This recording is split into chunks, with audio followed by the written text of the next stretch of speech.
Get into our family conversation for today. And as I had mentioned earlier, this is a gentleman who has gone the extra mile with his organization to just renovate a school as part of their CSR projects. But as a family, home ownership is something that most of us dream of. You want to live in your own home, and not just a home, but your dream home. But what does it take to own a home in Kenya? What do you have to go through? What hoops do you have to jump through? What do you need in order to own a home here in Kenya? That is what we want to find out this morning as we get to understand from our guest's point of view. And without much further ado, we have in studio one Farrowson Gichovi, who is an architect as well as the founder of Pacific Reality Investment. Karibu sana. Asante sana. Thank you for making time to be with us this morning. Thank you very much. I pronounced your name right? Yes. Farrowson Gichovi. Good. Yes. Maybe you could start by giving our viewers social media handles as Pacific so that can also see what you guys do on the socials. Thank you a lot. Good morning, Kenyans. My name is Farrowson Gichovi, CEO Pacific Reality Investment, a company that deals with the construction of affordable housing and also development of houses for sale. Our social media page is on FB is Pacific Reality Investment Limited, and then also we have our website, which is www.pri.co.ke. All right. Yeah. So if you are interested in this conversation about home building or any other projects that involves architectural designs and all that, you can always check out their websites. Again, questions, comments, clarifications, use the hashtag Good Morning Kenya on Twitter. So I want us to start with this particular project that you embarked on in Embu in regards to the school. I understand it's part of your CSI project, but we just want to understand what went into it. And you chose a school. Yeah. Why in the first place? As Pacific family, every year we make sure that we do give back to the community. So this last year, 2020, we thought of going back to our roots. I come from Embu, so that was one of the primary school that I attended from nursery school to class 8. After seeing the situation of the school, the way it was dilapidated, and then also even I would say our people like the politicians were not able to do something on the school. So we thought as a company we try and and upgrade the standard of that school. And I can say we are very happy because the effect of that CSR was massive, and we thank God for everything. So we thought it's very important also to check on teachers, because mostly when we get like CDF mostly goes to classes that is for students. So what we did as Pacific, we started with the teachers, the staff room. We were able to renovate all the staff room. We bought them new furnitures, and then also we did some classes, paintings and everything. So we were able to at least change the face of that school, because it's somewhere that it was one of my journey to where I am today, where I started. Now, this is just one school that you were able to, help out. But what more can the county governments do in line with what you saw in this particular school? What are the biggest concerns concerning the structural integrity of our schools, and mostly public schools? Yes, I would say our government or the county government, they need also to give priorities to the things that affect the teachers and the students. So you find that when they are doing their visibility to see what they can give back to the school, they are not able to capture, the basic things that they should do to the schools, because you find schools that were built early 60s, early 70s, and early 80s, they're on the same kind of state. So what I would urge them is that to check on the stability of the classrooms.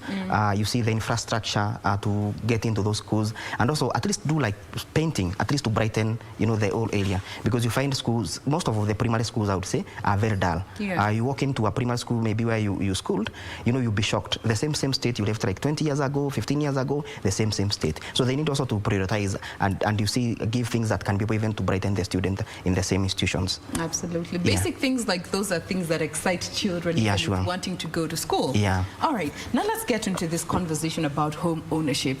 From your interaction with the clients that you have worked with, what is their perception about owning a home? I would say as Pacific Reality Investment, we have come to at least to provide what you call affordable housing to our customers. The interaction that we get with people mostly is whereby people think that home ownership, is a huge milestone that somebody cannot be able to achieve. Now, there is a concept of what you call the affordable housing, which many Kenyans have started to embrace.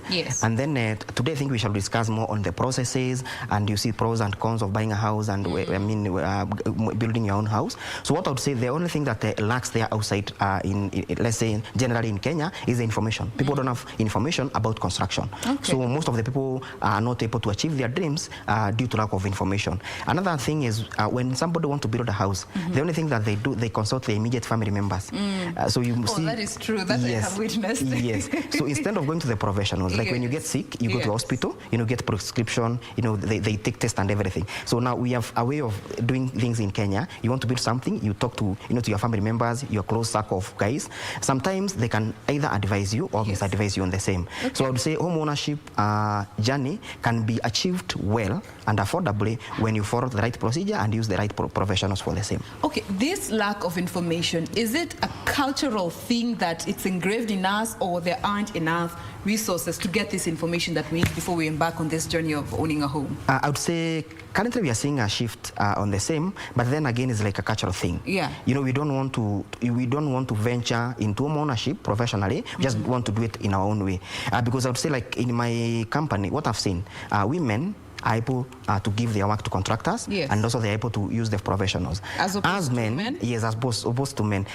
Men have an attachment of the way they do their houses. So if somebody is, let's say, is a doctor, somebody is a lawyer, you'd want to be part of that construction. Hii mjengo ni yangu. You understand? They have that thing, hii mjengo ni yangu. I want to check it in the evening. When you go out, you talk about your mjengo and everything. But then since things have changed, and then also we have a lot of professionals in the construction industry, I would also advise, as much as you want also to be part of that construction, it's good also to give the professionals to do the work for you. Okay. Yeah. So when you come to the part about information, over time, there is more information that is made available to common mwananchi who might be needing it, as opposed to how things were a number of years ago. Yeah, sure. All right. So the information is there, but then again, people are not able to, to dig deep on the same. Like today, if you get a flu, you go to your phone, try looking what are the symptoms and everything here. But when you want to construct, you just want to do it the Juakali way. So information is there. We have many government bodies that are giving information about construction. So people just need to embrace the change and then start doing things now professionally. All right. Yeah. Now, let's just dive deeper into this whole conversation about home ownership. And I want us to start with perception in line with age. We are in a space where we think home ownership is something that should come a bit later in life. The younger years, ni ufanye kazi, ulipe rent, utajenga nyumba much later in life. Is that changing from what you are seeing? Yes, I would say it's changing. And then also, sometimes when even clients come to office, we're able to advise them. Because you see, there is, I would say, let's say people from 25 years to 35 years. Now, this is a time that you need also to plan for your shelter, to plan for your family. Now, we have seen a shift from where people used to wait and retire, then start doing their own houses. And then again, if you have checked like the way our teachers used to do in the village, so they have a small kind of a house, and then they take their children to school. They will come to build once the children have completed school. So you're not even able to enjoy your new home. So what has happened currently, the institutions that are giving people money to build, there is a construction mortgage that is given to people who are working. So people from 25 to 35 years are now starting building. Like in our company, we have like 20% of very young people who want to settle their family.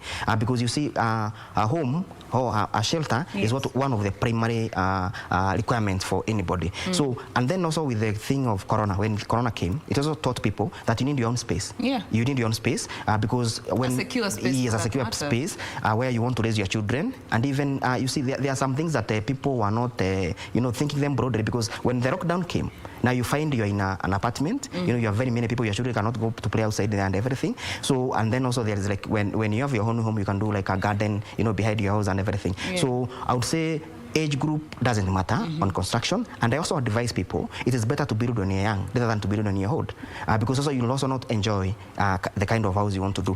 On the same line, let's say you are like 50 to 60 years, you cannot enjoy now doing a mash on it because you see of the age. But then again, if you did your house at maybe 25, 35, you're able to enjoy that house for a long time. And that actually brings me to the next aspect about home ownership, and this is long-term plans in terms of designs, because we have people who want these Western concepts of houses, and these always have a floor or two, and it's not as practical as you continue to age. How do you advise your clients, and this when our viewers were watching us this morning, when it comes to home ownership, the design of the home shouldn't just be an in the moment type of design that you're looking for, but something that you can live in. Si ati much later in life una have kulala kwa bedroom yenye kwa ground floor juu umeshindwa kupanda stairs. So the concept that we give, because nowadays there is a lot of what we call the dynamics in construction designs. Yes. The concept that we give to people, depending on their age bracket, we're able to ask somebody if this is your final. You see, there's somebody who does a home, but in future he thinks also to do another home, either in their village or maybe in another place. Okay. Because you find somebody saying, I want to build in Donholm because it's very convenient for me to come to Nairobi. But then again, maybe after 45 years, I want to get around in Kiserian because now I want to retire and relax. Okay. So we're able to advise you on the same. Another thing that we advise also, when we do let's say the mansionettes or the townhouses, the ground floor bedroom, we do it very spacious, and then we also advise somebody to do it all en suite, the house to be all en suite. So that if you're not able to climb up, you can be able to use the ground floor also as you know, as the way you can be able to go upstairs there. And then also there is another aspect of maybe attached servant quarter, because you see sometimes it's not even about the age. Anything can happen in life. Yes. So you find yourself that you're not able to climb up and everything. So we have to do something that we call practical living space. Yes. So that just in case anything happens, you're able now to adapt within the system of your house. Because you see, like those Western houses, some of those houses, they don't have even what you call a ground floor bedroom. Yeah, most of them don't. Yes, they don't. So we advise our people to have at least one spacious bedroom on their downstairs. And this is why it's important to consult the professionals, because unaweza jenga a single room downstairs and 20 years to come it will be your room. Na ni kwa nyumba yako. Unaenda kuoga juu, my friend. Yes. Information is made available from the professionals because they understand this space better. Now, let's come to issues to do with location. Yeah. This is something that I feel most of us don't pay much attention to until they find themselves in a situation where this location is either good or bad. Yeah, sure. When it comes to picking a location for building a home that you know this is for my family, this is where I want to maybe spend the rest of my life in, how vital is that when it comes to picking a location for your home? I would say location starts when you want to source for land. So when you're sourcing for your plot or land, you need also to think about where you work. Do we have schools in the same area? What's the road network? Yes. What's the infrastructure? We have seen Kenyans buying land because, you know, they get very nice prices, enticing prices. Deals, good deals, without thinking, you know, on the long run what will happen. So what I would advise is when you're buying land, please look at the area that has all the amenities. Yes. Get an area that has good road infrastructure. Get an area that also has water and Kenya Power connection. Because also we have another challenge whereby you buy land, maybe even 10 years to come, you know, there will be no connection of either power or water. Another thing is look at the kind of soil when you're buying land, because also soil determines the kind of structure you're going to do. Look at the topographical nature of your land. You need also to see, is it too slopey? Is it too flat? You know, you need to check on those factors. Number 3, when you buy land, when it is, let's say, when there's a lot of the sunny, you know, when there's the dryness, kukuwa na jua kapsa, you find that you can even buy land in a swampy area. So you also need to check on those factors. So when you buy land, do your due diligence, investigate. Understand whether when it rains, the area can flood. Because we have seen in the news that people bought houses, very nice houses, people built very nice houses, and then when it rains, those houses are flooded. Yeah. So you need to check on those factors. And then another thing is you need also to check on the security, because also you need to check on the security. Another thing is also to look at the road network, because you find how accessible that area. Yeah, how accessible that area it is, because also determines, you know, the time you take to go to your place, you know, because you see, let's say you build a house in a remote area. Then again, you'll be using a lot of fuel. So you're not saving anything. You have your house, but you're not saving anything because there will be maintenance of your vehicle and everything. So you need to consider those things. Even if I have my house, is it practical? Okay. Because I can have my house, but then again, I will spend a lot of money in transportation cost, you know, in repairing, those things. So you need to check broadly and then see what fits you and your family. Another thing is the size of land. Because people, we have a Kenyan way of people lying to people that you are buying a nave, which obviously is not a nave. So when I would advise, and what we advise our customers, when you want to go to buy land, you can carry your tape measure. Yeah. Do the because somebody will tell you I'm selling you 50 by 100, and the land might be 40 by 60. So when you want to build, it cannot even fit what you want to do. So the space is very limited. And then also another thing is also to make sure that you get the right paperwork for your land. Okay. Yeah. Now, speaking of getting the right things for your land, let's talk a bit about financing. Yeah. This I find is the biggest challenge, at least so far from, you know, my interaction with people who have been in construction and even even my father, who is heavy into construction, financing is vital towards the progress of any home ownership dreams. From where you sit, what aspects of financing should anyone, regardless of your age, what aspects should you pay attention to when it comes to financing your building your home? I would say financing depends either whether you're employed or you're in business. So I would say, like, somebody who is in employment, there are very many options. Banks nowadays have been able to give people what you call construction mortgage, which runs from 15 years to 25 years. So you need also to check with your organization whether they can be able to have an arrangement with your local bank so that they can be able to finance your project. And then also they give you a very good interest rate on the same, if it is construction mortgage. Now, when it comes to people who are in business, we always advise them, use a circle, use a bank, start saving. Another thing that I say, like in our company, we have a concept which is called Jenga Pole Pole. You can be able to achieve your house, not within the 6 months, but maybe within 2 to 3 years. So you can start with whatever little you have. What you need to do is to have a goal, have a plan, deal with the professionals. Then you can do your house in stages. This means, like, if you're doing a project of like 3 million, you can have a target. Every 6 months, I'll be doing work of 500,000. So you save, like, every month you save like 70,000, 80,000, 100,000. So when you're able to do the foundation work, you stop the work, and then again you save maybe for another 6 months. You do the skeleton, you save again. So you can be able to achieve your house without even going to get financing. Because also, like, now people who are in business, they have that handle of giving the requirement for the banks. But people who are employed, they have a lot of options to run around with. Banks, circles, there are very many options to own a home. And why is it important to have some savings as the basis of your financing when you want to build a home or any structure? I would say let's say for institutions, they do also to see what you call credit worthiness of somebody. Because you see, like, banks cannot give money just to everybody. So they also want to see what is your discipline in handling money. Because we have also instances whereby people get money to build and then they mismanage the money. So what banks have done, they have come up with a concept whereby when they give you the construction mortgage, they don't give you the lump sum money. No, they pay in phases. So when you do foundation, we raise a certificate and they come and they inspect and then they pay. Because what used to happen earlier, you could be given a construction loan, let's say 10 million. So you think 10 million is a lot of money, and then also you get local fundis or people can mismanage your money. They lie to you, this house can be done within 5 million, 6 million. So you're able to now to spend the 4 million. Now, when you spend the 4 million and the house is not complete, so you're not able to complete that project. So we have had cases where people lost their jobs. Banks also, there are also banks that stopped even giving people construction loan because of the same dynamics. And maybe, credit score is not something that is very alive to the youth, especially. COVID-19 brought it a whole reality about young people being blacklisted because of fintech, small loans. Understanding the importance of a credit score from a very young age. What I would say from a very young age, when you want to understand about credit score, you need to know your priorities.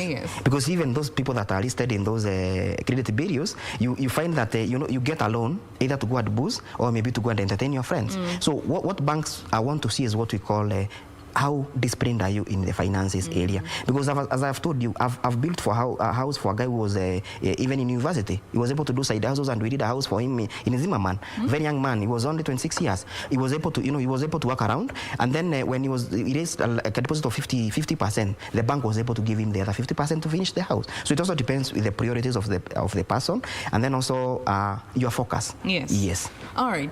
Let's now come to the budget. Somebody could have dreams of wanting a house that ukiangalia inakaa 50 million, but their budget can only allow for maybe 10 to 12 million. Understanding your budget in line with actualizing the kind of home that you want. How do you bring the two when, they may be far-fetched, but you can get something good at the end of the day?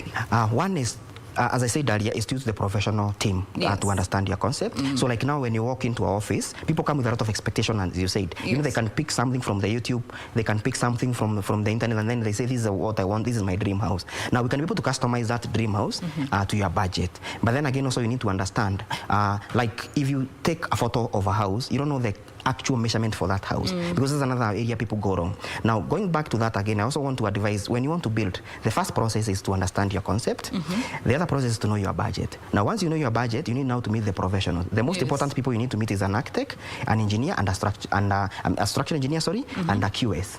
These people, they have different professional background. Quantitative surveyor. So an architect will be able to put down your dreams and your aspiration. But then again, they can only give you an estimate. They cannot be able able to give you the actual figures. Yes. So for you to get the actual figures for your project, now you need to sit down with a quantity surveyor who will be able to give you a breakdown of the materials and the cost that is involved in that project. Now, let's say you want a house of like 200 square meters. Basically, a house of like 200 square meters, you can get it from around 5.8 million to 6 million. How many bedrooms are we talking? That is like 4 bedrooms. Okay. Yeah, all in suite. Yeah, with a dining and also with a spacious lounge and a complete finished house. Then maybe whatever you saw on the paper was like 400 square meters. So we can be able to bring the 400 square meters to minimize this to 200 square meters. Okay. But then again, now if you pick the plan from the internet and then you start doing the construction, now that's where people go wrong. By yourself. Yes, and that's why you find most of the people, they start construction, ikifika ring beam, wanakwama. Because they are not able to understand the first initial concept of construction. So you advise, use an architect, use a structural engineer, use a quantity surveyor, use what we call the construction project managers. There are very many professionals in construction industry, so they can be able to guide you and then also to take you through. Because another thing, as you said about land, you can also see a very beautiful design, but they cannot fit your land. Yes. So you have to be practical. Let's say you want to do a bungalow, like for 1.5 million, because you can achieve a bungalow of 2 bedroom from 1.5 million. But then again, you have a plot which is 40 by 50. You know, that house cannot fit in that land. Yes. So you need to understand, because you have seen customers coming to us, they have done the drawings and everything, and then when you go to their land, we find that the house cannot even fit 2 plots, you know, the 2 adjacent plots. So now we go back again to square one to start now designing according to the same size of land. And also that comes also back to where now, when you bought that land, you never confirmed the measurement. Now the tricky part is, our titles are written approximately. An eighth, approximately 1 acre. So what happens once you get the title, there's no way that you can now go back and reclaim, you know, I was cheated. So it could be plus or minus. That is the thing now. People need to understand that. All right. So when you're buying 50 by 100, there's approximately 50 by 100, but you cannot be sure if it's 40 by 90. But then we have good companies that are able to give you 50 by 100. You know, they give you a 9-meter load, and then the plot is 50 by 100. But now, if you don't confirm, and then you go and draw a house, the house can either not fit your plot, or maybe you can also be estimating your house. So you need to follow the right procedures on the same. Another thing is whereby use like approval processes. People avoid those things a lot. You need to check with your local government. Yes. Every county has a department for approval process. Go to them. Let them approve your drawing, because when you start construction, now you get those serious issues of now the approval requirement. You also need to know the bylaws of the estate that you're living, because let's say you buy a plot in Karen, and then somebody buys a plot in Kitengela. You can buy a plot in Kitengela today and then you go and build tomorrow. But then again, when you buy a plot maybe in Karen is a zoned area, you need also to know the nitty-gritties, the rules and regulations of those people who are living around that area. So you find you bought a plot in Karen, and then you want to do something that is substandard. The neighbors, you know, they stop that work. So you need also to gauge where you are building, the environment, your budget, and then use the right procedure. Have your project registered with the National Construction Authority. Have all the paperwork done, because once you start the project, now those hitches when those guys come to inspect, they find you don't have an approved plan. You don't have a qualified foreman. You don't have even an engineer who is supposed to check on the structural bit of your house. Now you start having issues, and the construction can even stop, and it can even be demolished. Now that brings me to the aspect about looking at the actual manpower that you get to employ, and you know the importance of having these professionals, because as you rightfully put it when we were starting this conversation, it's a fact, by the way, I'm not gender stereotyping here, but it's a fact. You find most men, they want to be in charge of their construction. And even an architect, anasema hapana nataka hivi. And at the end of the day, you find they're doing themselves a disservice as opposed to good that they would have if they just listened to the professionals. Your advice to our viewers this morning, even if you want to be involved in the construction of your dream home, it goes to a certain limit.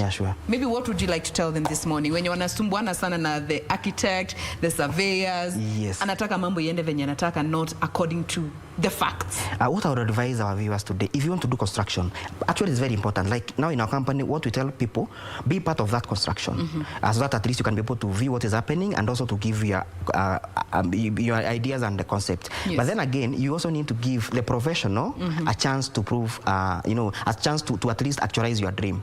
Now, I would advise men, because that problem is mostly with men. As long as you have a project, go to the right company, get the right team to do your construction. Then you can involve yourself in what you call now checks and balances. You can be able to check its provision and everything. Because also you don't need to sit back. You need also to give your input on the same project. But the best option is give somebody your work, let them be answerable for that contract. Because if you get a contract that is registered, they are answerable. Like now in our company at Pacific Debt Investment, we give warranties for construction, what we call a post-construction warranty. Now if you use the normal Juakari way, if anything happens, you have no fallback plan. So if you use the right contractors, they're able to mitigate on what we call now post-construction warranty, where you're able to come and check on the small damages, because nobody is 100%, I can tell you that. Yeah. So you might find some sockets were not working. There was an issue with maybe some leakages in your house. One tile had some issues. So if you use the right professionals, they take responsibility. Another advantage of using professionals is you don't give them lump sum money. You pay them in phases. So you're able to check on the quality of work. Before you progress. Yes, before as opposed to use somebody who tells you, bring me 10 lorries of sand, this will be enough. Because like another thing that I also educate a lot of people is quantities. When you want to build, what are the quantities are you going to use? Yeah, we'll be coming to that aspect of material, but also still on that aspect of being involved, it is also not advisable to be detached from the whole process. Don't just sit back and wait for things to happen. Find a balance. Yes, find a balance, Okay, now let's come to that aspect, material, because this is also another area that, speaking from experience, mimi nimeenda na baba yangu kununua bao ya roofing, tumenunua changarawe, tumenunua kokoto, and it's a really hectic job. And sometimes you find the quality of the materials is also a problem. Simiti quality is also a problem when you compare the brands. How do you go about sourcing for the materials for this house, and especially even looking at the finishing bit? How do you advise viewers who are watching us this morning who are in the middle of building their homes? What I would advise our viewers, there is one thing that people need to take care about construction materials. Don't buy construction materials in bulk. Don't buy them in lump sum. The way Kenyans do, kawaida ruga ni niletee lori moja ya mawe, niletee lori moja ya mchanga. What you need to do, the reason as to why we have a surveyor, he or she can be able to give you the quantities. So what you want to do, if you are buying a lorry of sand, you need to ask, what is the tonnage of that sand? Now, those guys who go to the sand harvesting areas, when they come back, when they pass the way bridges, they are given a receipt, which indicates very clearly they have carried this capacity of sand. They have carried this capacity of stones. Now, what people do, when you walk around our areas, you see people have some small kiosk of selling stones and small heaps of sand. So if you're not careful, this guy goes to the quarry. They take, like, let's say 500 stones, they load them, and then they pass the way bridge. When they're coming to your site, they can offload like 200 pieces of stones, and then they bring the 300 pieces of stones. Now what will happen, you're sitting back here in the office, so you just call your fundi, mawe ilifika, yes. How many lorries? Leo ameleta lori mbili. But then again, you never knew what is the quality. So what we do in our company, we count in pieces. And then, like now, timber. Timber is also another serious area where people get conned. I'm speaking from personal experience. We went through that. Now what you want to do for timber, if you want to get somebody who is serious about his business and somebody who is not a crook, tell him, I'm buying timber from you, pima mbao, then again we shall pima zikifika kwa site. You understand? You confirm from the ground and the site, because what happens, they can give you an actual measurement at the yard. Then again, when they load them, there's a way that they are able to collude with the transporters, because mostly they'll tell you, I have a transporter who can give you a fair deal. And some of them, they can also entice you. They tell you, I'll transport for free. So what happens, like in our company, what we do, we take the measurement from the ground, and then once the timber land at the site, our foreman and the site manager, they're able now to confirm. So if we find a difference, we are able now to mitigate that situation at that point. That is actually what happened in our case. Ulipima kwa yard, zikapakwa the green thing, zikalodiwa. And there was no point at which where we stopped along the road. Na tulienda now. But kufika nyumbani, hazitoshi. There's a shortage of almost timber worth 60,000. Now, what happens in that case as well, the tape measure that they use, you have to be very careful. So when you also want to gauge whether you're dealing with a genuine vendor, what you need to do is also carry your tape measure. A tape measure will cost you like 500 shillings. Tell them, I don't want to use your tape measure. So what they do, they have a way of, they connive with those guys who manufacture those things. So if you are measuring 10 foot, wametoa mbili. So it is 10 there, but actually it is 8 feet. You understand? So mostly people lose between 40 to 30% of the quantities of their timber. Because as you said, you can buy them, you confirm, and then again you follow that track back kwa site.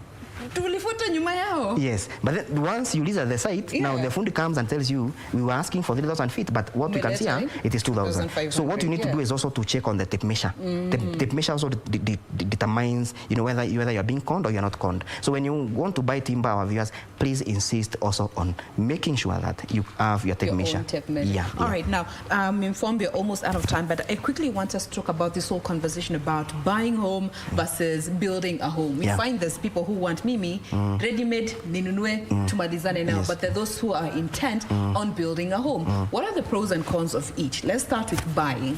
I would say buying home has a lot of advantages as well, because you buy something which is ready. So the only downside I would say, when you buy a house, you're not able to customize according to your needs. Yes. So you buy a house which is ready, and then you find that also when you buy, let's say you're buying off plan, time taken and the promises that people get from developers sometimes can be missed. So that can also go against your wishes and what you wanted to do. Now, having to build your own house has most advantages, because one, we shall build according to your design and your taste and preferences. Another thing is you'll be part of that construction until completion. The other thing is you're able to customize according to your needs and preferences again. Then again, spaces, because spaces also matter. When you buy a finished house, mostly, let's say in the common middle class market, the rooms and even the houses are not that spacious, and even the space that we get, they are not huge, because we get, like, when you get into a gated community, you find that the subdivision of the plots are very tiny. But then when you build your own house, you're able to buy a plot according to the size that you'd wish, and then you do a spacious house, and then also you're able to customize and do landscaping, do gardens and everything. So I would say, depending, because there are people also who have had a rough experience in construction, they would not want even to hear about building a house. But I want to encourage Kenyans today. Houses, construction industry, we have genuine people who can be able to give you genuine services anytime. And then again, also, you have also genuine developers who can give you genuine spaces. So I would say it also depends with the customers' preferences and what they would want. All right. Now, before we get to wind up, there's Kerry who's asking, what would you advise for someone to build for a family of 5, that is a father, mother, and 3 children, and a home that would be comfortable for them? What would be your advice? What are the specs that you would advise they go for a home, a family of 5 members? I would say a family of 5 members, I would advise from 4-bedroom. You can do a 4-bedroom, which is like you do all in a suit house. This house will be able to fit you, because another thing you need to consider, you'll be with the children for maybe not more than 20 years. Yes. So you need to also to consider the space that you want. You're able to manage it, as you said, from the beginning. So I would say a 4-bedroom house is very ideal for such kind of a family. All right. So 4-bedroom would be ideal. Another one, Samson, asking, kama uko na budget around 9 million, trying to buy a house in the city, what kind would you advise? I would say 9 million when you want to buy in the city. And this, I'm guessing, is an apartment. Yes, you have to. Surely that would be an apartment. Yes. But then again, if you want to develop your house, 9 million would be enough to do a very nice maisonette.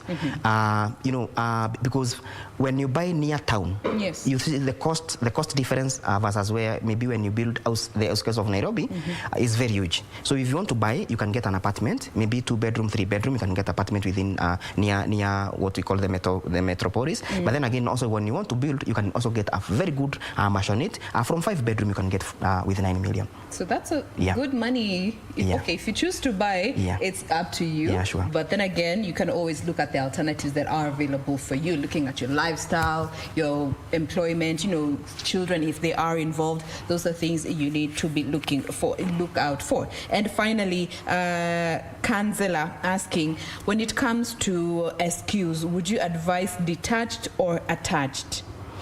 For SQs, it also depends with the size of land. Okay. Because if, let's say, you're in a plot of 40 by 80, we cannot advise you to do a detached servant quarter, because you don't have enough space. So this also boils down to the space that you have.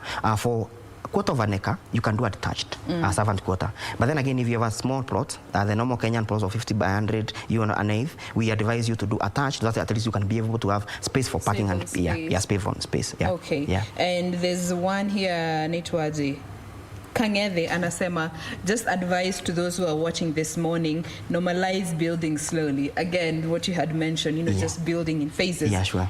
Build your SQ, move into it, then build your home slowly. Yeah. That is something I completely agree with. Yeah. I mean, especially during COVID, it taught us that, finances are something that can come and go anytime. Yeah, sure. So if you have a piece of land, you've been sitting on it, and you are looking for an alternative for your future home, and renting is proving to be a problem, jenga ka SQ, a very nice one. One bed, one room, bathroom, ndani, make it self-contained, move into that, then build your home slowly.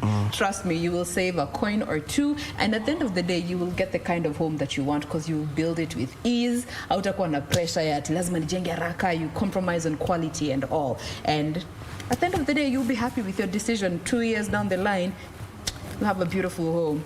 Thank you so much, Farrowson. Thank you. For joining us this morning and for sharing with us your wisdom. Remind us once again how our viewers can be able to interact with Pacific and, of course, your social handles. Thanks for also hosting me today. I'm very humbled. Our social media handles, we have a Facebook page, which is very active. Yes. Pacific Realty Investment Limited. You can get our everyday updates on our construction services. And then also we have a website, www.pri.co.ke. And then our office number is 0722 816. 0722 816. We are based in Roy, whereby you can come and we take you through the processes. Yes. And then again, also we have show houses which are ready. So whenever you want to build a house, it's very important also you come and see the kind of work we do. And the last advice, as you give a contractor a project for you, yes, it's very important also to do a due diligence of their previous work. Verify very them. Important. Oh, yeah. Yes, verify them. Check with their previous customers, like down the line, like 3 to 4 years, because most contractors build what we call a relationship with their customers. They can be able to give you their ups and downs on the same. All right. Yeah. So there you have it. Thank you so much.